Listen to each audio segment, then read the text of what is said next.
राधे राधे दोस्तों। आज हम आपको सुनाएंगे एक राजा और उसकी 7 बेटियां और एक श्रापित राजकुमार की कहानी। अगर आप हमारे चैनल पर नए हैं तो प्लीज़ हमारे चैनल को लाइक करें, सब्सक्राइब करें और शेयर करें। बहुत समय पहले की बात है। भान सिंह नाम का एक राजा राज्य करता था। उसे अपने धन ऐश्वर्य पर बड़ा अभिमान था। वह बहुत ही स्वार्थी, चापलूस पसंद इंसान था। उस राजा की 7 पुत्रियां थीं। सातों एक से बढ़कर एक सुंदर थीं।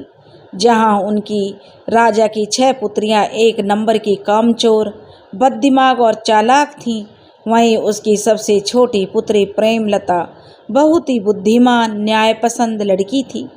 राजा की 6 पुत्रियां राजा के गलत कार्यों को भी सही बताकर राजा की खूब चापलूस किया करती थीं।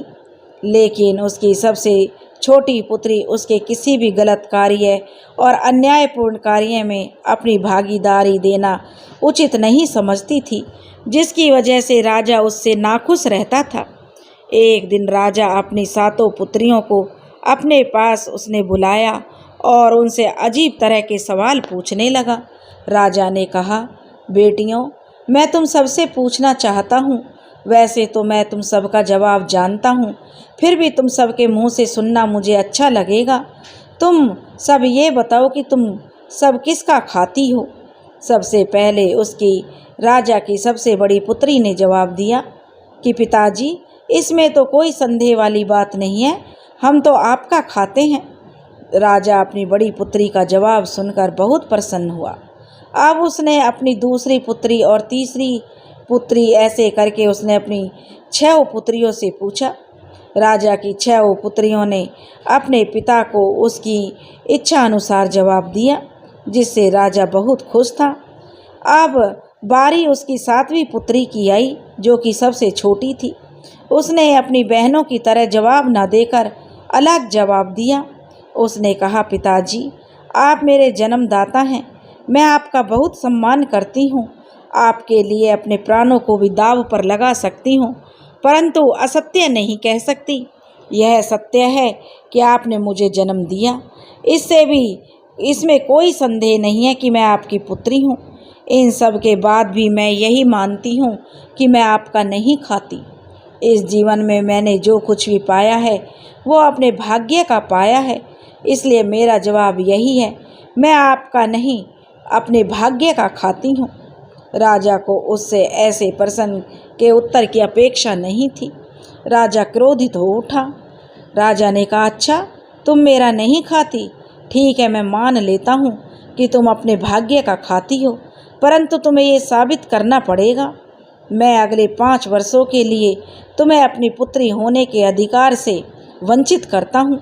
अगर इन 5 वर्षों में तुमने ये साबित कर दिया कि तुम अब तक मेरा नहीं बल्कि अपने भाग्य का खाती आ रही हो, उसी दिन मैं अपना सारा राज्य तुम्हें सौंपकर वनवासी धर्म निभाने वन में चला जाऊंगा। परंतु इसी के साथ अगर तुम यह बात साबित नहीं कर पाई तो तुम्हें दंड के अधिकारी होगी। उसी क्षण राजा ने अपने सिपाहियों को आदेश दिया, सिपाहियों, इसे कहीं बीहड़ स्थान पर छोड़ आओ। सिपाही कहते हैं, जो आज्ञा महाराज। सिपाही प्रेमलता को ले जाकर एक ऐसे स्थान पर छोड़कर आ जाते हैं जहां दूर दूर तक ना कोई मनुष्य, ना किसी मनुष्य की जाति, केवल वीराना ही वीराना था। उस समय प्रेमलता की उम्र केवल 14 साल की थी। कई दिनों तक भूखी प्यासी भटकते भटकते वो एक गांव में जा पहुंची, जहां उसे एक कुआं दिखाई दिया। प्यास के मारे उसका गला सूखा जा रहा था। वो पानी पीने के लिए उस कुआं के पास गई। कुएं के अंदर झांककर देखा तो उसने कुएं में पानी बहुत नीचे था, लेकिन पानी निकालने के लिए भी वहाँ पर कोई बाल्टी या रस्सी भी उसे नज़र नहीं आई। चारों तरफ निगाह दौड़ाने के बाद उसे वहीं कुछ दूरी पर एक कोठी नुमा मकान दिखाई दिया। वह उसी कोठी की तरफ चल दी, लेकिन कोठी पर एक बड़ा सा ताला लगा देखकर निराश हो उठी। आसपास कोई दिख भी नहीं रहा था जिसे वो सहायता के लिए जो पुकार सके। प्यास के मारे उसके प्राण सूखते जा रहे थे। वह बहुत ही व्याकुल हो रही थी। कोई रास्ता न देखकर उस ताले को वह बिना चाबी के खोलने का प्रयत्न करने लगी और वो यह देखकर हैरान रह गई कि उसके छूते ही ताला अपने आप खुल गया। वो अंदर गई। वहाँ आंगन में उसे एक रस्सी और बाल्टी दिखाई दी। वो झट उस रस्सी और बाल्टी को उठाकर कुएं पर ले गई और कुएं से पानी निकालकर हाथ मुंह धोने के बाद अपनी प्यास बुझाने लगी। प्यास बुझने के बाद राजकुमारी प्रेमलता रस्सी बाल्टी रखने के लिए फिर उसी कोठी के अंदर आई। रस्सी बाल्टी को वहीं आंगन में रखकर वह कोठी को ध्यानपूर्वक देखने लगी। उस कोठी में कुल 21 कमरे थे, जिनमें से 20 कमरों का दरवाज़ा खुला था, सिवाय एक कमरे के। वह एक एक करके प्रत्येक कमरे में गई। उन 21 कक्ष में से 10 कमरे तो कीमती रत्नों और हीरे जवाहरातों से भरे हुए थे। 5 कमरे में खाने पीने की चीज़ें थीं। 2 कमरे सुंदर सुंदर वस्त्रों से भरे हुए थे और बचे हुए 3 कमरों में पलंग बिछे हुए थे। सारे कमरे देखने के बाद वह वापस खाने की जिन कमरे में सामग्री रखी थी वहाँ आई, क्योंकि उसे बहुत ज़ोरों से भूख लगी रही थी। वो खाने वाली चीज़ों में से थोड़ा सा गुड़ और चिवड़ा लेकर खाने लगी। फिर वो पलंग वाले कक्ष में आकर लेट गई। थकावट की वजह से उसे नींद आ गई और वह पूरे 2 दिनों तक सोती रही। नींद खुलते ही उसका ध्यान उस बंद कमरे की ओर गया। वह उस ओर गई, लेकिन ताला लगा देखकर वापस आ गई। उसने उस कोठी को अपना भाग्य मानकर उसे ही अपना बसेरा बना लिया। उस कोठी में रहते रहते राजकुमारी प्रेमलता उस कोठी से अजीब सा जुड़ाव महसूस करने लगी। अक्सर आते जाते उसकी नज़र उस ताले लगे कमरे की ओर जाती और उस कमरे को लेकर उसकी उत्सुकता बढ़ती जा रही थी। कई बार वो उस कमरे की ओर बढ़ती, लेकिन फिर स्वयं को रोक लेती। एक दिन उसके कदम उस कमरे की तरफ अपने आप ही बढ़ते चले गए। पता नहीं क्यों उसे ऐसा लगा मानो उस कमरे में कुछ ऐसा है जो उसके आने वाले जीवन से जुड़कर उसके भाग्य की कहानी कहने को आतुर है। उसके हाथ खुद व खुद उस ताले की ओर बढ़ते चले गए और उसका हाथ लगते ही वो ताला खुल गया। अब तो उसे तनिक भी संशय नहीं रहा कि हो ना हो उस कमरे में जरूर उसका भाग्य जुड़ा हुआ है। वह दरवाज़ा खोलकर अंदर गई तो देख उस कमरे के बीचों बीच एक सैया सेज बिछी हुई है, जिस पर एक निष्काम शरीर पड़ा हुआ था। उसके शरीर पर ढेरों सुइयां चुभी हुई थीं। वो उसके समीप बैठ गई और मन ही मन सोचती है, ऐसी अवस्था में होते हुए भी इनके चेहरे की कोमलता ज्यों की त्यों बनी हुई है। ऐसा लगता है कि जैसे अभी बोल पड़ेंगे। इनके पहनावे और इनके चेहरे से के तेज से तो यह कोई राजकुमार जान पड़ते हैं। पता नहीं किस अवस्था में इनकी ऐसी गति बनी है। राजकुमारी प्रेमलता उस राजकुमार को अपना भाग्य मानकर उसके शरीर से उन सुइयों को निकालने का निर्णय लेती है। 6 मास तक बिना दाना पानी लिए वो निरंतर उन सुइयों को निकालती रहती है। जब आखिर की 2 सुइयां रह जाती हैं तो वह उसकी सुधि होती है कि वो कितने मास से बिना दाना पानी लिए यहाँ बैठी है। अब तो सारी सुई निकल चुकी हैं, ये 2 सुई बची हैं, इन्हें भी मैं निकाल दूंगी। इससे पहले जाऊं थोड़ा स्नान ध्यान कर लूं और कुछ खा पी लूं, लेकिन इसके पहले मैं किसी को इनकी सुरक्षा में बैठा दूं। पता नहीं मुझे कितनी देर लग जाए। यही सोचकर वो बाहर निकलती है। संयोग से उसी वक्त एक स्त्री कुएं से पानी खींच रही होती है। राजकुमारी प्रेमलता उसके समीप जाती है और उससे प्रार्थना करने लगती है कि उसे कुछ देर के लिए उस शरीर के पास बैठने को राजी कर लेती है और फिर निश्चिंत होकर वह चली जाती है। प्रेमलता के जाते ही उस स्त्री के मन में पाप समा जाता है। वह सोचने लगती है, अगर मैं इस कोठी की मालकिन बन जाऊं तो मज़ा आ जाएगा। इस कोठी का सारा कुछ मेरा हो जाएगा। मैं रानी बनकर राज करूंगी। यह सोच उसने राजकुमार के आंखों में चुभे हुए उन 2 सुइयों को निकाल दिया। सुई निकलते ही राजकुमार उठकर बैठ गया और अपने समीप बैठी स्त्री को देखकर पूछने लगा कि हे देवी, आप कौन हैं जिसने मुझे नया जीवन दान दिया है। वह स्त्री राजकुमार को प्रेमलता की सारी कहानी अपनी बताकर सुना देती है। राजकुमार उसका बहुत आभार व्यक्त करता है, उसे अपनी जीवन संगनी बनाने का वादा करने के साथ ही अपनी कहानी सुनाता है कि किस तरह एक श्राप की वजह से उसकी यह गति हुई है और किस तरह से उसे श्राप से मुक्त करवाने वाली स्त्री ही उसकी जीवन संगनी बनी। राजकुमारी प्रेमलता कुछ समय पश्चात जब वापस आती है तो यह देखकर बहुत खुश होती है कि जिस निष्काम शरीर को उस स्त्री के देखरेख में छोड़कर गई थी, वो एक हंसते खिलखिलाते स्वस्थ रूपवान नवयुवक में बदल चुका है। राजकुमारी उस स्त्री का आभार व्यक्त करते हुए उसे जाने को कहती है। इस पर वो स्त्री प्रेमलता से पूछती है कि तुम कौन हो जो मुझे जाने को कह रही हो। इस बात से हैरान होकर प्रेमलता उसे कुछ समय पहले की बातें याद दिलाते हुए अपना परिचय देती है, लेकिन वो स्त्री राजकुमार के सामने उसे झूठा साबित करती है। उससे उसकी बात की प्रमाणित करने के लिए शर्त रख देती है। राजकुमारी बेचारी निरुत्तर हो जाती है, क्योंकि उसके पास इस बात को प्रमाणित करने का कोई भी सबूत नहीं था कि वह सच कह रही है। वह स्त्री जो उसे झूठा बना रही थी, वही तो खुद उसकी साक्ष्य थी और वही खुद प्रमाण मांग रही थी। राजकुमारी ने उस स्त्री से ज़्यादा बहस करना उचित नहीं समझा और वह वहाँ से जाने लगी, लेकिन राजकुमार उसे यह कहकर रोक लेता है कि जब तक झूठ और सच का निर्णय नहीं हो जाता तुम इसी कोठी में रहोगी। राजकुमार जो राजकुमारी को देखते ही उस पर मोहित हो गया था।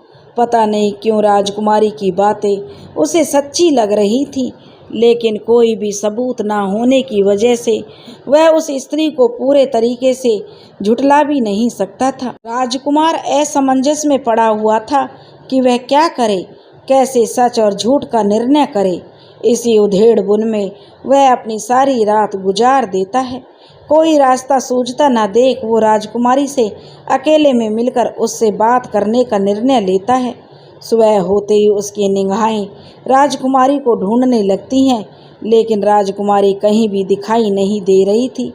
उसने हर जगह उस राजकुमारी को तलाशना शुरू किया जहां वह दिखाई दे सकती थी या हो सकती थी, मगर वो नहीं मिलती। राजकुमार बड़ा बेचैन हो जाता है।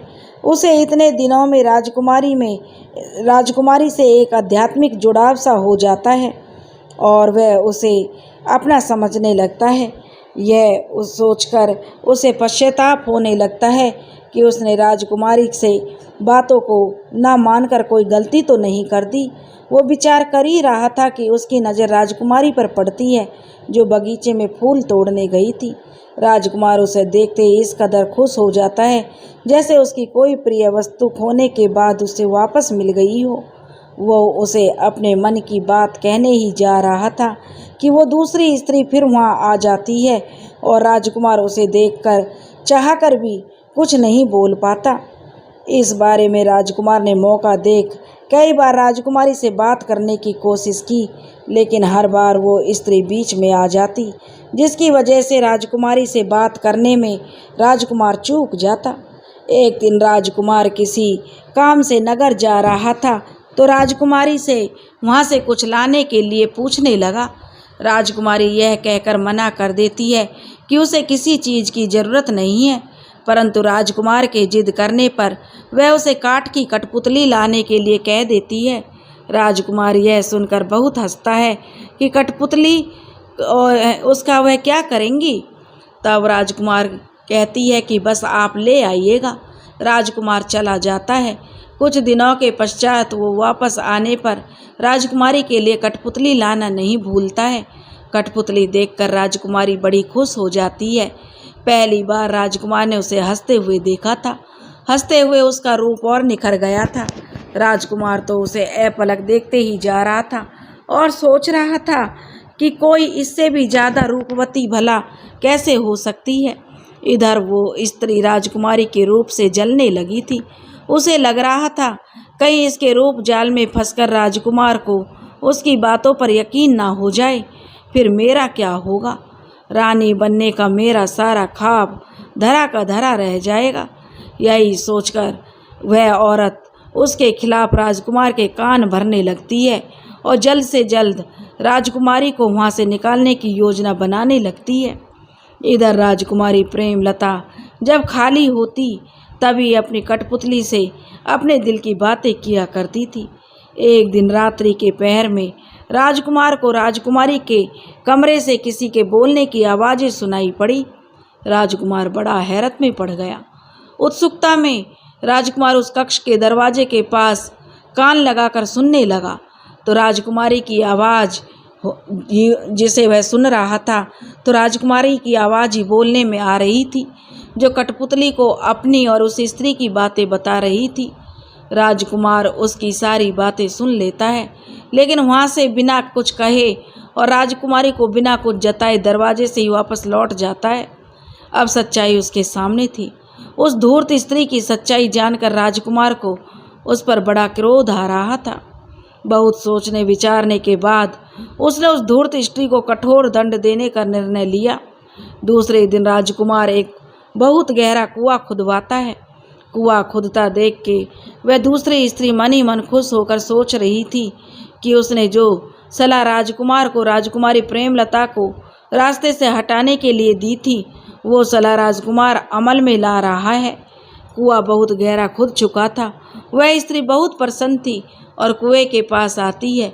कुएं में झांकते हुए उसकी गहराई मापने की कोशिश करती है। इसी बीच पीछे से धक्का दे दिया जाता है उसे और फिर उस कुएं को अच्छी तरह से ढकवा दिया जाता है। उस झूठी स्त्री के लिए उसके झूठ के लिए किए गई की सज़ा देने के बाद राजकुमार राजकुमारी से धूमधाम से ब्याह रचा लेता है और दोनों खुशहाल जीवन जीने लगते हैं। एक दिन राजकुमारी ने राजकुमार से उसके शरीर पर गुदे सुइयों का राज जानना चाहा, लेकिन राजकुमार को कुछ याद ही नहीं था सिवाय इसके कि एक स्त्री होगी जो उसे इस श्राप से मुक्ति दिलाएगी और वही तुम्हारी जीवन संगनी भी बनेगी। वो श्राप मुझे क्यों और किन परिस्थितियों में मिला मुझे कुछ याद नहीं है। राजकुमार का जवाब सुनकर राजकुमारी चुप हो गई। कुछ समय बाद राजकुमारी और राजकुमार वन विहार करने के लिए निकले और शाम हो जाने के कारण वही रास्ता भटक गए। चलते चलते उन्हें एक गुफा में कुछ प्रकाश आता दिखाई पड़ा। अंधेरा होने के कारण वो रात उसी गुफा में गुजारने का निर्णय लेते हैं। वैसे तो उनका रात में इस तरह खुले में रहना भी खतरे से खाली नहीं था। रात उसी गुफा में गुजारने के इरादे से वे उस गुफा के अंदर प्रवेश करते हैं। तभी कुछ एक कदम की दूरी पर ही बड़े होंगे कि उनके कानों में एक आवाज़ आई, आओ रानी रूपमती, आओ राजा विक्रम। आवाज़ सुनकर दोनों चकित रह गए। राजकुमार राजकुमारी उस आवाज़ की तरफ बढ़े चले जाते हैं। करीब 200 कदम की दूरी तय करने पर वो देखते हैं कि पृथ्वी से थोड़ी ऊंचाई लेते हुए एक छोटी सी चट्टान है, जिसके ऊपर एक महात्मा ध्यान लगाए बैठे हैं। उनके मुखमंडल की आभा बहुत तेज थी। इस तेज से पूरी गुफा प्रकाशित हो रही थी। उन्हें देखकर ऐसा लग रहा था कि वो कोई साधारण महात्मा नहीं बल्कि कोई सिद्ध पुरुष हैं। लेकिन उन दोनों को एक बात समझ में नहीं आ रही थी, अगर महात्मा ध्यान लगाए बैठे हैं तो वो आवाज़ किसकी थी? कुछ देर पहले जो उन्हें सुनाई दी थी। वो अपनी उत्सुकता जाहिर करते हुए इसके पहले ही अपने कानों में फिर से वही आवाज़ सुनते हैं। ये आवाज़ किसी और की नहीं बल्कि उन्हीं महात्मा की थी जो ध्यान लगाए हुए बैठे थे। आओ रानी रूपमती, आओ राजा विक्रम सिंह। कहने के साथ ही वो अपनी आंखें खोलते हैं। मैं जानता था तुम दोनों जरूर आओगे। नियति को कोई नहीं बदल सकता। जो लिखा जा चुका है वो होकर ही रहेगा। महात्मा की बात सुन के वे दोनों एक दूसरे के मुख को देखने लगते हैं। उसके मुख के भाव से पता लगता है कि उनके अंदर कितनी जिज्ञासा थी कि उन महात्मा की बातों को जानने के लिए। वे दोनों उन्हें दंडवत प्रणाम करते हैं और उनके कहने पर ही वहीं नीचे लगे पास के ही आसन पर बैठ जाते हैं। वह ऋषि जी कहते हैं, मैं जानता हूँ आप लोगों के मन में इस वक्त क्या चल रहा है? आप लोग यही सोच रहे हैं ना, आखिर मैं आप दोनों को इस नाम से क्यों बुला रहा हूँ और इस नाम का आपसे क्या संबंध है? दोनों हाथ जोड़कर कहते हैं, जी मुनिवर, आप सत्य कह रहे हैं। आपकी बातों से हमारी उत्सुकता बढ़ती जा रही है। कृपया करके हमें इस सच्चाई से अवगत कराएं और आप हमारी जिज्ञासा शांत करें। महात्मा जी कहते हैं, मैं आपकी जिज्ञासा शांत करने हेतु ही इस वन में पिछले 2 वर्षों से आप लोगों की प्रतीक्षा कर रहा हूँ। अब मैं आपको जो बताने जा रहा हूँ, आपके मन में उठ रहे सभी नए पुराने सवालों का जवाब स्वयं मिल जाएगा। ये महात्मा जी कहने लगे, ये एक लंबी कहानी है। बात 20 वर्ष पुरानी है। अनंतपुर नाम का एक खुशहाल नगर था। वहाँ के राजा विक्रम सिंह हुआ करते थे, जिनकी पहचान एक न्यायप्रिय, दयालु और योग्य शासक के रूप में होती थी। अनंतपुर की जनता का उन पर बहुत विश्वास था। वो उन्हें भगवान की तरह पूजती थी।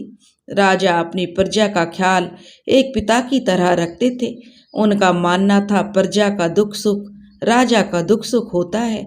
इसलिए एक राजा को अपनी प्रजा का उतना ही ध्यान रखना चाहिए जितना एक पिता अपने बच्चों का रखता है। तभी एक राजा राजा कहलाने के योग्य होता है। ये एक राजा का धर्म भी है और उसका कर्तव्य भी।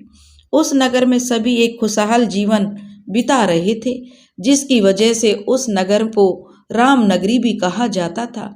एक दिन की बात है, राजा अपने दरबार में बैठे हुए कुछ मंत्रियों से अपनी प्रजा के बारे में चर्चा कर रहे थे। तभी एक दूत आकर संदेश देता है कि महाराज, बाहर एक महात्मा जी आए हैं और वह आपसे अति शीघ्र मिलना चाहते हैं। महात्मा का नाम सुन राजा अपने सिपाहियों को उन्हें आदर पूर्वक अंदर लाने का आदेश देते हैं। महात्मा को देखते ही राजा अपने सिंहासन से उठकर खड़े हो जाते हैं और उन्हें दंडवत प्रणाम करके उन्हें आसन ग्रहण करने का आग्रह करते हैं। उसके बाद खुद अपना आसन ग्रहण करते हैं। कहिए मुनिवर, राजा पूछते हैं कि कैसे आना हुआ और आपकी क्या सेवा मैं कर सकता हूँ। मुनिवर कहते हैं, हे राजन, मैं एक तपस्वी हूँ और अपने तपोबल से मैंने इतनी शक्तियाँ अर्जित कर ली हैं कि उन शक्तियों से मैं भूत, भविष्य और वर्तमान सब कुछ देख सकता हूँ।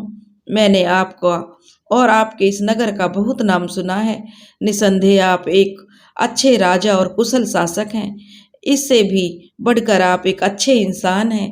बस आपकी यही खूबी मुझे यहाँ तक खींच कर लाई है।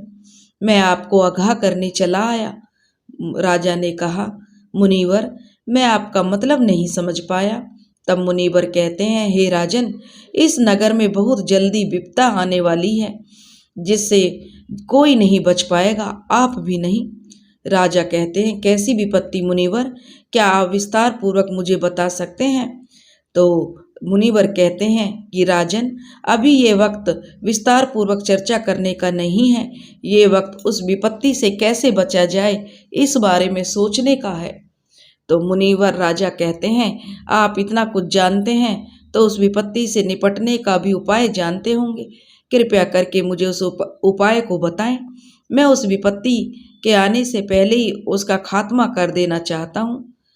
मुनिवर बोले, धीरज रखें राजन, यह उतना आसान भी नहीं है जितना आप समझ रहे हैं। राजा ने कहा, मेरे लिए कुछ भी मुश्किल नहीं है मुनिवर, बस आप एक बार मुझे उपाय बताएं। मैं अपनी प्रजा को अपने इस नगर को बचाने के लिए कुछ भी करूँगा। मुनिवर कहने लगे, मुझे आपसे ऐसी ही अपेक्षा थी राजन। मैं जानता था आप अपनी प्रजा के लिए किसी भी सीमा तक जाने से नहीं हिचकेंगे। राजा कहने लगा, नहीं मुनिवर, यह तो एक राजा का धर्म है कि उसे अपनी प्रजा के लिए अपने प्राण भी गंवाने पड़े तो उसे पीछे नहीं हटना चाहिए। मुनिवर कहते हैं, राजन, कार्य थोड़ा कठिन है, परंतु जहाँ तक मैंने सुना है, कोई भी कार्य ऐसा नहीं है जो आपके लिए कठिन हो। राजा कहता है, मुनिवर, आप इसकी चिंता ना करें, बस आप मुझे वह कार्य बताएं। तब मुनिवर कहते हैं, हे राजन, मैं जो आपको कार्य बताने जा रहा हूँ, उस कार्य के लिए आपको अपने महल और राजा होने का दायित्व का निर्वाह करने से 3 माह के लिए दूर होना पड़ेगा। राजा पूछता है, ऐसा क्यों मुनिवर? मुनिवर कहते हैं, क्योंकि इस विपत्ति का सामना करने के लिए आपके शरीर का शुद्धिकरण जरूरी है। बिना शुद्धिकरण आप उस विपत्ति का सामना करने के लिए पूर्ण रूप से सक्षम नहीं माने जाएंगे। तब राजा कहता है कि मुनिवर, इसके लिए मुझे क्या करना होगा? मुनिवर कहते हैं कि राजन, यहाँ से करीब 250 कोस की दूरी पर क्षुधपुरा नामक एक जगह है। वहाँ श्री जोग्यांप नामक ऋषि का एक बहुत बड़ा आश्रम है। आपको वहाँ जाकर ऋषि श्री ज्ञाप के आश्रम में 3 माह बिताने होंगे। बाकी आपको वहाँ पहुंचकर सब मालूम हो जाएगा। उन महात्मा की बात सुनकर राजा विक्रम सिंह थोड़ा विचारधीन की मुद्रा में आ जाते हैं। उन्हें ऐसे विचार करते देख महात्मा उनके हाल को भांपते हुए उनसे कहते हैं कि मैं समझ सकता हूँ राजन, इस वक्त आपके मन में क्या चल रहा है। आप यही सोच रहे हैं ना कि ये कार्य तो कोई भी कर सकता है, फिर मैंने इसके लिए आपको ही क्यों चुना है। ये तो राजन सुनो, इसके पीछे भी एक कारण है। उस शुद्धिकरण के लिए जिन गुणों का होना अनिवार्य होता है, वे सभी गुण आप में विद्यमान हैं। बिना इन गुणों के शरीर की शुद्धि असंभव है, और बिना शुद्धिकरण उस विपत्ति से निपटना भी मुश्किल है। और उस विपत्ति से निपटने के लिए आपसे दक्ष कोई और नहीं हो सकता। यही कारण है कि मैंने इस कार्य के लिए आपका चुनाव किया है। परंतु इसके भी कुछ नियम हैं जिनका पालन करना बहुत आवश्यक है। मुनिवर, बताइए क्या नियम है? राजा ने कहा। तो मुनिवर कहते हैं कि राजन, पहला नियम, आपको यहाँ से वहाँ तक की यात्रा पैदल करनी पड़ेगी। दूसरा नियम, आप वहाँ एक साधारण मनुष्य की तरह रहेंगे। और तीसरा नियम, आपको वहाँ नंगे पांव और अधो वस्त्रों में जाना होगा। चौथा नियम, आपको इस बात का ध्यान रखना होगा कि वहाँ किसी को ये मालूम ना पड़े कि आप एक राजा हैं। तब राजा हाथ जोड़कर कहते हैं, मुनिवर, मुझे आपकी सारी शर्तें स्वीकार हैं। अब आप मुझे ये बताएं कि मुझे निकलना कब है। तब मुनिवर कहते हैं कि समय बहुत कम है, इसलिए आपको शीघ्र से शीघ्र निकलना होगा। कल प्रातः काल पौ फटने से पहले आपका निकलना सही रहेगा। तो राजा कहता है कि जैसी आपकी आज्ञा मुनिवर, परंतु एक परेशानी है, मेरी अनुपस्थिति में इस नगर का कार्यभार कौन देखेगा। तब मुनिवर कहते हैं, यह चिंता का विषय नहीं है राजन, आप अपने मंत्रियों में से किसी भी सबसे योग्य मंत्री का चुनाव कर सकते हैं, जो आपके अनुपस्थिति में इस नगर का कार्यभार संभालने हेतु हर लिहाज से उपयुक्त हो। तब राजा कहता है कि हाँ मुनिवर, यही उचित होगा। उसी शाम राजा विक्रम सिंह ने पूरे नगर में घोषणा करवा दी, महाराज किसी आवश्यक कार्य हेतु 3 माह के लिए नगर से बाहर जा रहे हैं। उनकी अनुपस्थिति में नगर का सारी कार्यभार जो अब से उनके महामंत्री शिवराज सिंह संभालेंगे। यह घोषणा सुनते ही लोगों के मन में तरह तरह के प्रश्न उठने लगे। आखिर ऐसी क्या आवश्यकता आन पड़ी कि महाराज को 3 माह के लिए ये नगर और अपना महल छोड़कर कहीं और जाना पड़ रहा है। परंतु पूछे तो किससे? किसी को भी इस बारे में कुछ भी पता नहीं था, और महल के लोगों से पूछने की किसी की हिम्मत नहीं हुई। दूसरे दिन प्रातःकाल जब सब घोर निद्रा में सो रहे थे, तब राजा विक्रम सिंह निकल जाते हैं अपने उस कार्य को अंजाम देने के लिए। 3 दिन की पैदल यात्रा कर आखिरकार विक्रम सिंह उस महात्मा के बताए हुए स्थान पर पहुंच जाते हैं। परंतु वहाँ का दृश्य देखकर वो एकदम से अचंभित रह जाते हैं। पहला, वहाँ उन्हें एक भी स्त्री नहीं दिखाई दी। दूसरा, वहाँ एक भी मनुष्य ऐसा नहीं था जिसके शरीर पर वस्त्र हो। तीसरा, वहाँ एक भी बुजुर्ग नहीं था, सारे नौजवान युवक थे। यहाँ तक कि ऋषि श्री ज्ञाप भी। ऐसी विचित्र जगह के बारे में उन्होंने आज तक देखना तो दूर सुना तक भी नहीं था। आश्रम में पहुंच जाने पर ऋषि श्री ज्ञाप पूछते हैं, ए वत्स, तुम कौन हो और यहाँ किस प्रयोजन से आए हो? एक अजनबी को अपने आश्रम में देखकर ऋषि जी ने पूछा। जवाब देते हुए उस वक्त उन्हें महात्मा की उस बात का याद आ जाती है जो आते वक्त महात्मा ने उनसे कही थी कि ध्यान रहे, किसी को भी यह मालूम नहीं होना चाहिए कि आप एक राजा हैं। तो राजा कहने लगा, हे ऋषिवर, मैं दूर देश का रहने वाला एक क्षत्रिय हूँ। मेरा नाम विक्रम सिंह है। एक महात्मा जी के मार्गदर्शन करने पर मैं आपके पास अपने शरीर की शुद्धि हेतु आया हूँ। माँ तब ऋषि जी कहते हैं, लेकिन वत्स, शुद्धि की प्रक्रिया इतनी आसान नहीं होती। क्या तुम अड़िग हो अपने निर्णय पर? इतनी कठिन प्रक्रिया का क्या तुम कर पाओगे इसे? तब राजन कहते हैं, हाँ, मनुष्य अगर निश्चय कर ले तो उसमें कोई भी कार्य कठिन नहीं होता ऋषिवर। मैं बिल्कुल तैयार हूँ, आप मुझे वो प्रक्रिया समझाइए।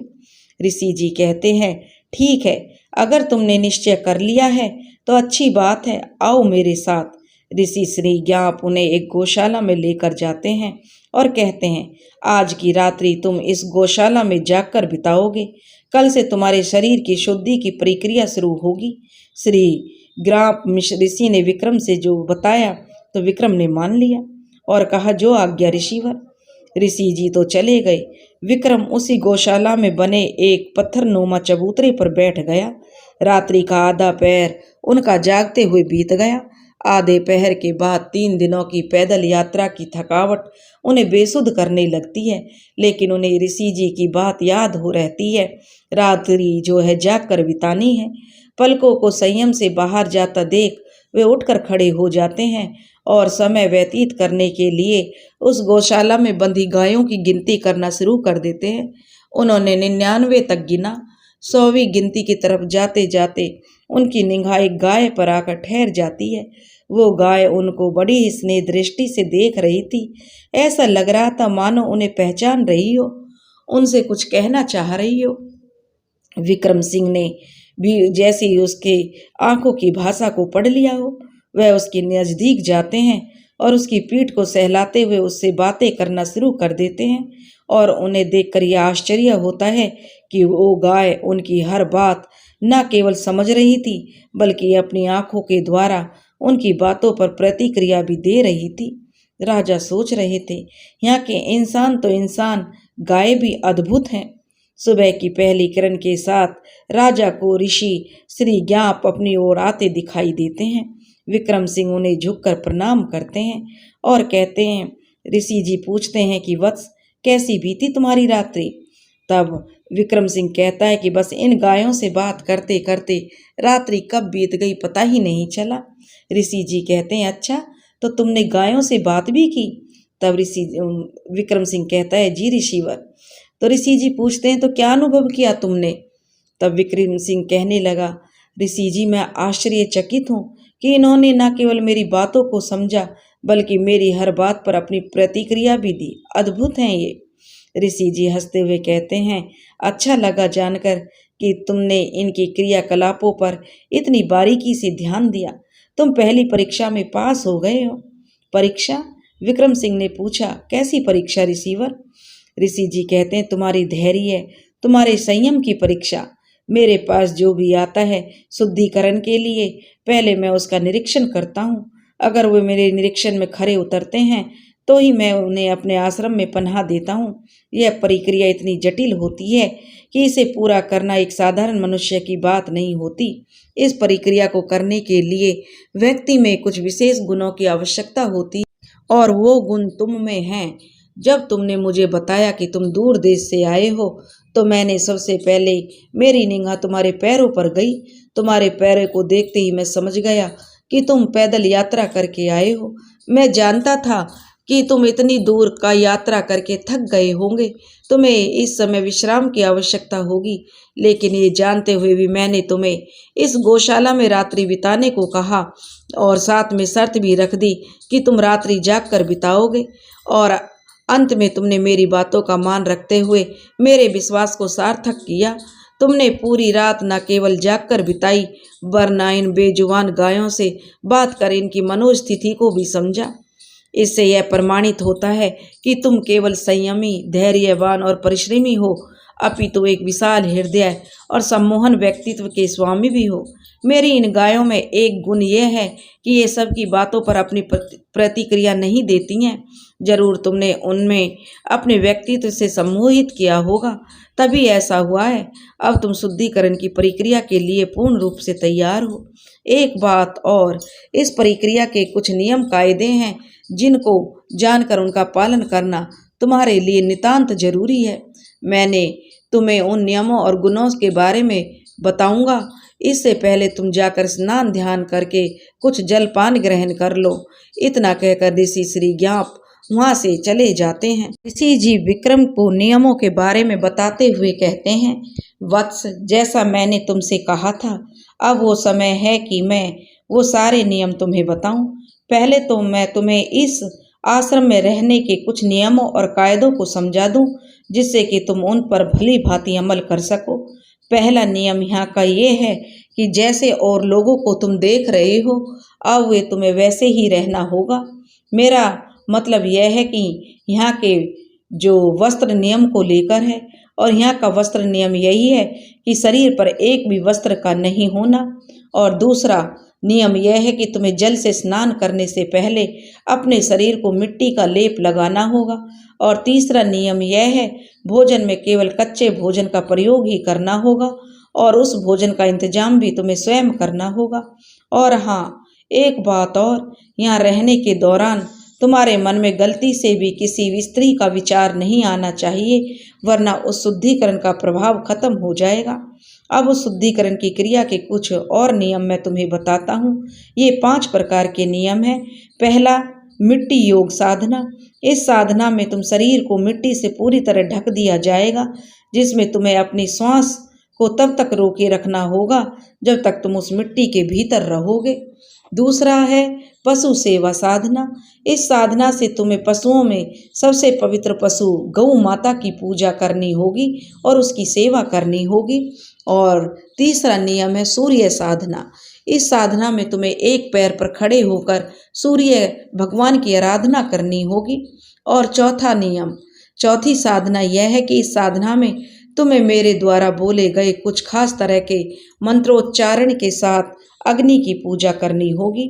और 5वां जो है वह है मौन साधना। ये साधना सबसे कठिन साधना है। इस साधना के दौरान तुम्हें कुछ भी बोलने की इजाजत नहीं रहेगी। ये साधना इसलिए सबसे कठिन है क्योंकि ये साधना तुम्हारे प्रतिदिन के क्रियाकलापों में शामिल होगा। तुम जब तक यहाँ रहोगे, अगले 3 मास तक मौन अवस्था में रहोगे। अब इस शरीर के शुद्धिकरण के होने वाले लाभ भी मैं तुम्हें बता देता हूँ। इस प्रक्रिया का लाभ यह है कि इस प्रक्रिया में तुम्हारा शरीर और तुम्हारी आत्मा दोनों पवित्र हो जाएंगे, जो तुम्हें किसी भी बुरी शक्ति से सामना करने में तुम्हारी सहायता करेंगे। दूसरा लाभ यह है, अगर तुम पर किसी बुरी शक्ति का आक्रमण होता है तो इसमें तुम्हारे शरीर पर आघात जरूर लगेगा, लेकिन तुम्हारी आत्मा पर उस आघात का असर नहीं होगा। इसलिए तुम्हारी जो आत्मा है तुम्हारे शरीर के नियंत्रण में रहेगी। तीसरा यह लाभ होगा कि तुम्हारी मृत्यु के पश्चात भी अगर तुम्हारे शरीर को सुरक्षित स्थान पर रख दिया जाए तो एक लंबे समय के पश्चात भी उसे जीवित किया जा सकेगा। और जो भी उसी आयु के साथ जिस आयु में तुम्हारी मृत्यु हुई होगी। और इतना ही नहीं, इस क्रिया को अगर निरंतर जारी रखा जाए तो व्यक्ति की आयु दीर्घायु होने के साथ ही उसकी युवा अवस्था ज्यों की त्यों बनी रहती है, जिसके कई उदाहरण तुम्हारी आंखों के समक्ष हैं। क्या तुम हम में से किसी की भी सही आयु बता सकते हो? विक्रम सिंह ऋषि श्री ज्ञाप का ये प्रश्न सुनकर बहुत ही आश्चर्य में भर उठा और एक बार अपनी नज़र श्री ज्ञाप ऋषि जी और उनके प्रत्येक शिष्यों पर डालते हैं, परंतु उनसे इस संबंध में कोई भी सही उत्तर देते हुए नहीं बनता। तब श्री ऋषि जी मुस्कुराते हुए विक्रम सिंह से कहते हैं, इसमें तुम्हारी गलती नहीं है वत्स। हमें देखकर कोई भी व्यक्ति हमारी आयु को लेकर धोखा खा जाता है। तुम्हें जानकर आश्चर्य होगी, मेरी आयु इस वक्त 500 वर्ष की है और मेरे इन शिष्यों में कोई भी ऐसा नहीं है जिसकी आयु 200 वर्ष से कम हो। श्री ऋषि जी की बात सुनकर विक्रम सिंह चकित होते हुए बोले, हे ऋषिवर, ये तो वास्तव में अकल्पनीय, अविश्वसनीय और अद्भुत है। अगर इंसान नियम, संयम और विचारों से रहो तो ऐसा संभव है वत्स, ऋषि जी ने कहा। विक्रम सिंह ने उनकी सारी बातों को ध्यान से सुना और पूरे मनोयोग से 3 मास तक उन सभी नियम कायदों का पालन किया जो ऋषि जी ने उन्हें करने को कहा था। और आखिरकार अपने कठिन परिश्रम और अथक प्रयास से उन्होंने अपने पूरे शरीर का शुद्धिकरण की जो प्रक्रिया थी उसको सफलतापूर्वक पूर्ण कर लिया। अब उनके इस आश्रम से जाने का समय आ गया था और विक्रम सिंह ने ऋषि जी से कहा, मुझे आज्ञा दे ऋषिवर। और जो ऋषि जी थे उनको दंडवत करके राजा ने प्रणाम किया। ऋषि श्री ज्ञाप उनके सिर पर हाथ रखकर कहते हैं, मैं ईश्वर से कामना करता हूँ तुम जिस कार्य के उद्देश्य से यहाँ आए हो उसमें ईश्वर तुम्हें सफलता प्रदान करे, परंतु इसी के साथ तुम्हें मुझे यह वचन देना होगा, इस विद्या का प्रयोग तुम मानव जाति के कल्याण हेतु ही करोगे। जो विक्रम सिंह कहता है, जी ऋषिवर, मैं आपको वचन देता हूँ इस विद्या का प्रयोग मैं केवल मानव के हित के लिए ही करूँगा। ऋषि जी कहते हैं कि कल्याण हो वत्स। और एक आखिरी बार वे पूरे आश्रम पर अपनी स्नेह दृष्टि डालते हैं और उन गायों को भी प्रणाम करते हैं जिनके पास उन्होंने 3 महीने उनकी सेवा की थी।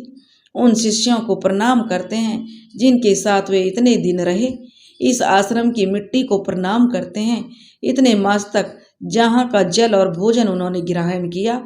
और फिर ऋषि श्री ज्ञाप से आज्ञा लेकर विक्रम सिंह अपने नगर अनंतपुर की ओर चल पड़ते हैं। अनंतपुर की नगर की सीमा पर कदम रखते ही वे तरह तरह की आशंकाओं से ग्रसित हो जाते हैं। कारण अनंतपुर की सीमा पर पहुंचते ही राजा विक्रम सिंह ने 2 लोगों को आपस में बात करते सुना। एक कह रहा था दूसरे से, अब क्या होगा भाई, सोचते ही पूरा शरीर कांप जाता है, ऐसा मंजर की धरती थरथरा जाए। अनंतपुर में एक ऐसी विपत्ति आन पड़ी है, अब तो भगवान ही बचा सकता है। दूसरे व्यक्ति ने कहा, हाँ भैया, सच कह रहे हो, महाराज भी ना जाने किस यात्रा पर निकल गए हैं, 3 महीने हो गए अभी तक नहीं लौटे, क्या पता किस हाल में होंगे, कोई कुछ बताता भी तो नहीं है।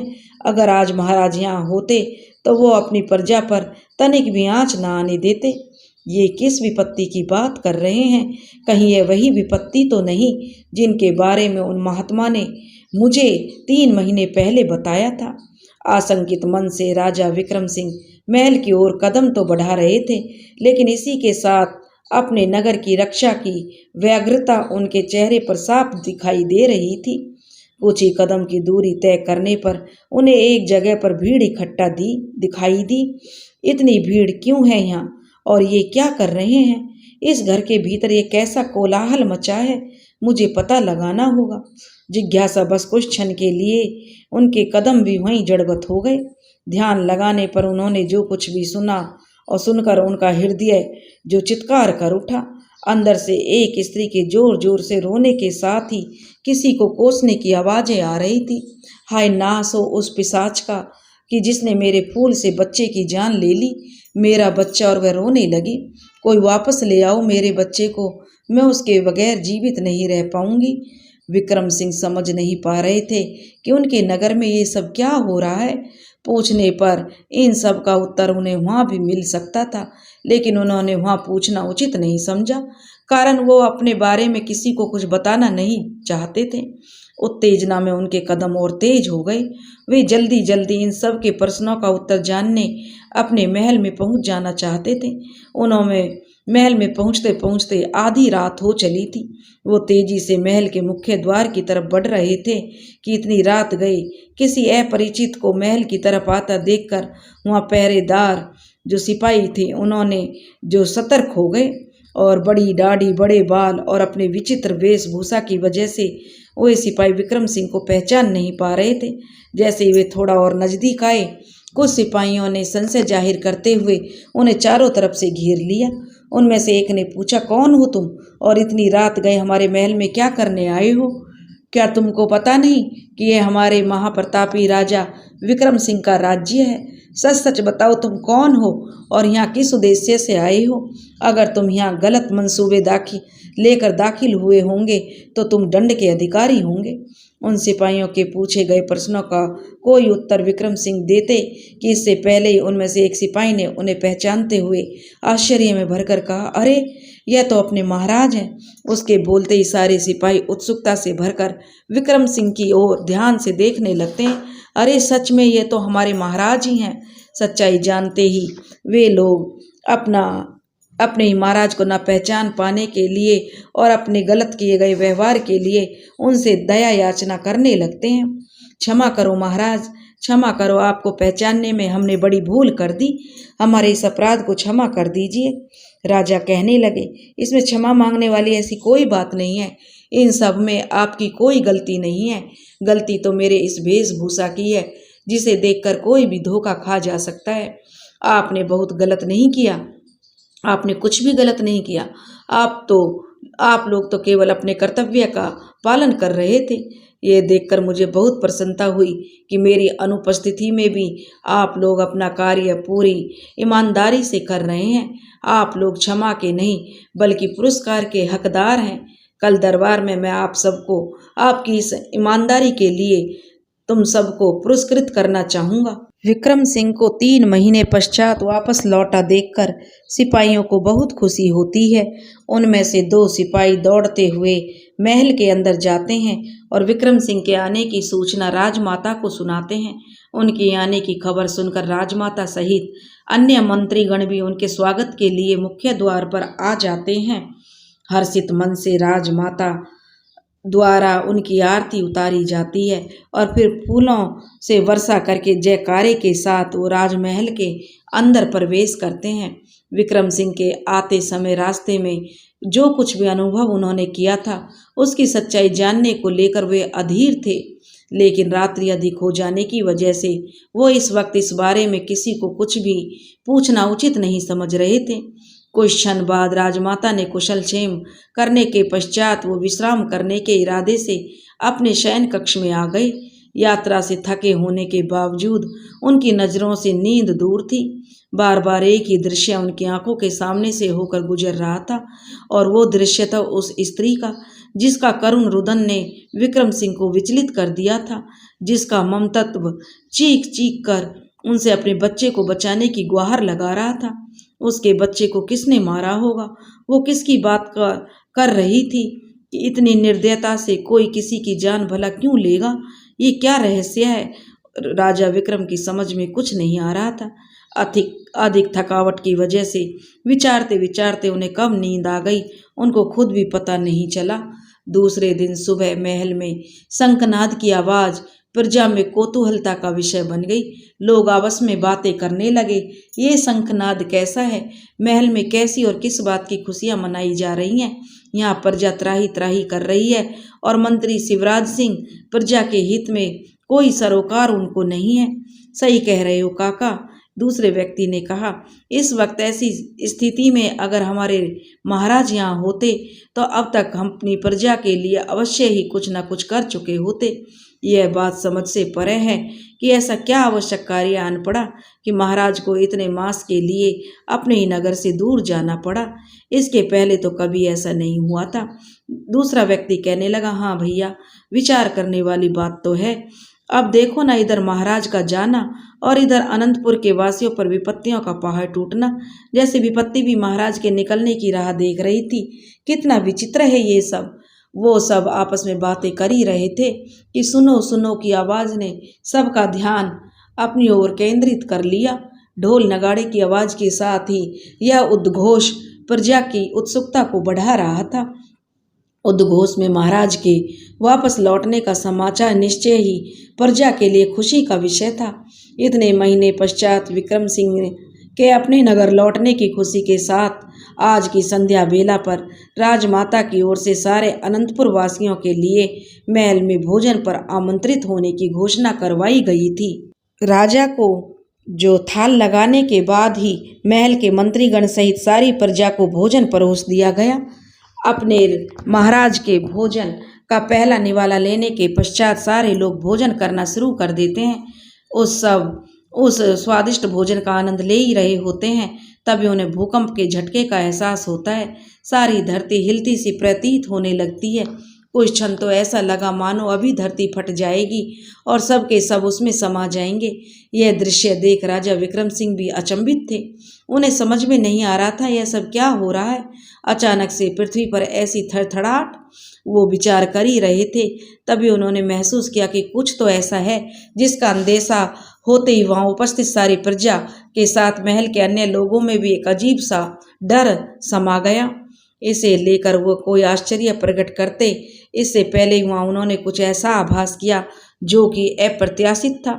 हा हा हा की एक विचित्र से ठहाके की आवाज से पूरा वातावरण गूंज उठा।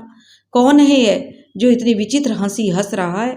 कहीं यह वही दैत्य तो नहीं जिसने इतने दिनों से हमारे अनंतपुर नगर में कोहराम मचा रखा है, जिसके बारे में आज सवेरे मंत्री शिवराज सिंह ने मुझे बताया था। वो इस जिज्ञासा पर विचार कर ही रहे थे, तभी उन्होंने देखा कि करीब 150 फीट की दूरी पर एक विशालकाय शरीर निरंतर ठाके लगाते हुए बड़े बड़े कदम इसी दिशा में बढ़ाता चला जा रहा है। 50 फीट की दूरी और तय करने के पश्चात अचानक से उसके कदम एक स्थान पर रुक जाते हैं। उस दैत्य को इतना निकट देखकर वहां उपस्थित लोगों में हाहाकार मच जाती है। मौत के भय से अपने प्राण बचाने हेतु जो जिधर भाग रहा था, जिसे जिधर जगह मिली उधर ही भागने लगा। महल में भगदड़ जैसा माहौल उत्पन्न होता देख एक बार तो राजा विक्रम सिंह भी विचलित हो उठे, लेकिन तुरंत ही उन्होंने अपने दायित्व का आभास होते ही वे अपने स्थान से उठकर खड़े हो गए और बोले, रुकिए, ये आप लोग क्या कर रहे हैं? देखिए, आप लोगों को डरने की जरूरत नहीं है, मैं हूं यहाँ पर। राजा विक्रम सिंह का स्वर कानों में पड़ते ही सारी प्रजा जहां की तहां रुक जाती है। यह देखकर राजा विक्रम सिंह उन्हें संबोधित करते हुए कहते हैं, देखिए, आप लोग घबराइए मत। इस तरह से अफरा तफरी करना किसी भी समस्या का समाधान नहीं है। एक राजा का बल उसकी प्रजा होती है। अगर आप लोग ही ऐसे विचलित हो जाएंगे तो मुझे ऊर्जा कहाँ से मिलेगी? आप अनंतपुर के वासी हैं जो हर मुश्किल का सामना सहजता से करना जानते हैं, और मुझे पूरा भरोसा है कि इस मुश्किल की घड़ी में आप लोग इकट्ठा होकर अपनी एकता का परिचय देते हुए पूर्ण रूप से मेरा सहयोग करेंगे। अधिक नहीं, बस इतनी ही अपेक्षा करता हूँ आपसे कि आप लोग शांति बनाए रखें, वैसे ही जैसे तब तक मेरी अनुपस्थिति में बनाए रखे थे। वो राजा प्रजा को संबोधित कर ही रहे थे, तभी किसी व्यक्ति के चीखने की आवाज़ ने उनका ध्यान अपनी बातों से भटकाकर उसकी तरफ केंद्रित कर दिया। विक्रम सिंह ने देखा कि उनकी प्रजा में से एक व्यक्ति खिलौने की भांति उस दैत्य के हाथों में कैद होकर दर्द से छटपटा रहा था और दर्द भरी आवाज में अपने प्राणों की रक्षा की गुहार लगा रहा था। बचाइए महाराज, मुझे बचाइए, इस दैत्य के चंगुल से मुझे निकालिए महाराज, वरना यह राक्षस मेरे प्राण ले लेगा। छोड़ो मुझे, जाने दो, मैंने तुम्हारा क्या बिगाड़ा है? तो महाराज वह पूरी शक्ति से चिल्लाता हुआ उस राक्षस से बचने का कोशिश कर रहा था। छोड़ो मुझे। उस व्यक्ति के इस तरह चिल्लाने पर वह दैत्य एकदम से गरज उठता है और कहता, हाँ हाँ हाँ, छोड़ दूंगा तुम्हें, लो अभी छोड़ देता हूँ। और कहने के साथ ही अपने मुंह को चौड़ा करता चला जाता है। जाओ, छोड़ दिया। विक्रम सिंह उस व्यक्ति के उस दैत्य के चंगुल से निकालने की कोई युक्ति सोच पाते, इससे पहले वह व्यक्ति उस दैत्य का ग्रास बन चुका था। ये सब इतना अचानक हुआ कि राजा विक्रम इस अचानक हुई घटना को देखकर स्तब्ध रहे। यह दृश्य देख सभी अपने अपने स्थान पर खड़े मूर्त की तरह अपेक्षा और शिकायत भरी नजरों में विक्रम सिंह की ओर ताक रहे थे, जैसे कहना चाह रहे थे, महाराज, आप तो हमारे रक्षक, हमारे माई बाप हैं, लेकिन ये कैसी रक्षा की आपने? आपके ही सामने आपकी प्रजा में से किसी को इतनी बेरहमी से एक दैत्य द्वारा मार दिया गया और आप उसकी सुरक्षा में कुछ भी नहीं कर पाए। उस व्यक्ति को अपना भोजन बनाने के बाद उस दैत्य की हंसी पहले से भी कहीं और तेज हो चुकी थी, जो वहां उपस्थित लोगों को कानों को भेदने का काम कर रही थी। क्रोधित होने के पश्चात भी उस दैत्य के विशालकाय शरीर को देखते हुए विक्रम सिंह उस दैत्य से मुकाबला करने में अपने आप को अक्षम पा रहे थे, परंतु अपनी प्रजा में से एक व्यक्ति को उसकी आंखों के सामने उस दैत्य द्वारा इस तरह निगल जाने पर अगर वो इस वक्त बिना कुछ किए चुपचाप देखते रह जाते तो यह उनकी कायरता कहलाती। एक राजा होने के नाते उनका यह कर्तव्य बनता था कि वे बिना किसी भय या शंका के मैदान में उतरकर अपने कर्तव्य का पालन करें। यह विचार मन में आते ही एक पल का समय गवाए बगैर कुछ ही क्षणों में उस दैत्य के सामने राजा खड़ा था और कहने लगा, हे दुष्ट दानव, तुझे शायद पता नहीं तूने किसके नगर में अपना डेरा जमा लिया है। राजा विक्रम सिंह का नगर है ये। तुझे क्या लगता है ऐसा करके तू यहाँ से बचकर चला जाएगा? कहते हुए म्यान से अपनी तलवार निकालते हुए ताबड़तोड़ उसके पैरों पर प्रहार करना शुरू कर देते हैं। लेकिन यह क्या, इतना प्रहार करने पर भी वह निरंतर ठहाके लगाते हुए जा रहा था। विक्रम सिंह चकित थे इसके इन हरकतों पर और ये देखकर कि उनके प्रहार का उस पर कोई असर नहीं हो रहा। कुछ देर तक विक्रम सिंह के प्रहार कर लेने के पश्चात वह राक्षस बोला, तो तुम हो यहाँ के राजा, जानकर खुशी हुई, परंतु तुम्हें यह जानकर दुख होगा कि तुम्हारे इन खिलौनों का मेरे ऊपर कोई प्रभाव नहीं पड़ने वाला। और वह जोर जोर से हंसने लगा। मारो और मारो, पूरी ताकत लगाकर मारो। उसके इतना बोलते ही विक्रम सिंह अपनी पूरी ताकत लगाकर उस पर प्रहार करना शुरू कर देते हैं, जिसका असर यह होता है कि वह दैत्य तो यथावत हंसते हुए अपने स्थान पर खड़ा रहता है, लेकिन राजा की तलवार अवश्य टूटकर दो हिस्सों में बट जाती है। यह देखकर सभी मंत्रीगण सहित सारी प्रजा भी भय और हैरत में भर जाती है। वो दैत्य जो इतनी देर से ठहाके पर ठहाके लगाए जा रहा था, अचानक से अपने चेहरे के भावों को बदलता है और विक्रम सिंह से क्रोधित होते हुए कहता है, आज तुम्हारा दिन अच्छा था, इसलिए तुम मेरा भोजन बनने से बच गए। अगर मैं चाहूँ तो तुम्हें खिलौने की भांति उठाकर अभी इसी वक्त अपना भोजन बना सकता हूँ, किंतु मैं ऐसा करूँगा नहीं। देते हूँ, परंतु मेरे भी कुछ असूल हैं। 3 दिन में एक ही आदमी का भोजन करता हूँ। आज तो तुम्हें छोड़ दे रहा हूँ, परंतु अगली बार तुम्हें ही अपना भोजन बनाऊंगा। और वह फिर से हंसता हुआ और कहता है, अभी तो मैं जा रहा हूँ, किंतु बहुत जल्दी लौटूंगा। वो जाने के लिए जैसे पीछे की ओर घूमता है तो उसे आभास होता है कि उसके पैरों पर असंख्य चींटियों ने एक साथ कब्जा जमा लिया हो। दैत्य ने जब अपनी आंखें नीचे की ओर दौड़ाई तो अपने पैरों पर ढेरों तलवार एक साथ रेंगते हुए देख अपनी आंखों को फैलाते हुए बोला, अच्छा तो तुम सब ये जो अपने इन खिलौनों से मुझे मारने का प्रयत्न कर रहे हो।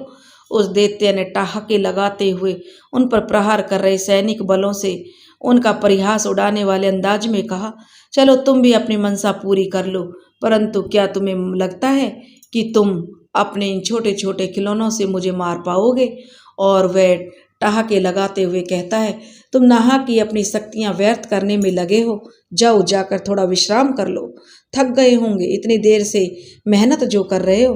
लेकिन सैनिकों ने उसकी बातों को अनसुना करते हुए अपना वार ज्यों का त्यों ही रखा। उन्हें निरंतर अपने पैरों पर प्रहार करता देख दैत्य अपनी भौं को ऊपर उठाते हुए कहता है, तो तुम ऐसे नहीं मानोगे, ठीक है, लगता है तुम्हें तुम्हारा असली स्थान बताना ही होगा। अब मेरा प्रहार सहो। कहते हुए अपने एक पैर को ऊपर की तरफ उठाते हुए ऐसी ठोकर मारता है कि कई सैनिक एक साथ किसी बेजान वस्तु की तरह हवा में लहराते हुए बहुत दूर जाकर गिरते हैं। वही पैंतरा वो दूसरे पैर में भी आजमाते हुए सैनिकों के साथ ऐसा ही करता है कि वे भी दूर जाकर पड़ते हैं। इसके इस प्रहार से ढेरों सैनिक घायल होकर दर्द से कराहने लगते हैं। उनको दर्द से कराहता देख दैत्य ठहाके लगाता हुआ, और कोई वीर बचा है तो वह भी आ जाए, मैं खड़ा हूँ, आओ आओ, अब तुम्हारी बारी है, तुम भी आ जाओ। उसने मंत्रीगणों की तरफ हाथों से इशारा करते हुए कहा। उसके प्रहार में इतनी शक्ति थी कि कोई भी सैनिक उस दैत्य के समीप दोबारा जाने की हिम्मत नहीं जुटा पा रहा था, परंतु उसकी ललकार पर मंत्रीगण शांत नहीं रह सके। वे अपनी तलवार हवा में लहराते हुए उस पर वार करने उसकी ओर दौड़े ही थे कि विक्रम सिंह ने उन्हें आगे बढ़ने से रोक दिया। उस दैत्य द्वारा अपने सैनिकों की ऐसी दुर्दशा देख विक्रम सिंह को उस पर क्रोध तो बहुत आ रहा था, परंतु इसी के साथ उन्हें उस दैत्य की शक्तियों का आभास भी हो गया था कि वो नहीं चाहते थे कि अब कोई और मंत्रीगण या सैनिक बल उसके प्रहार का शिकार बने।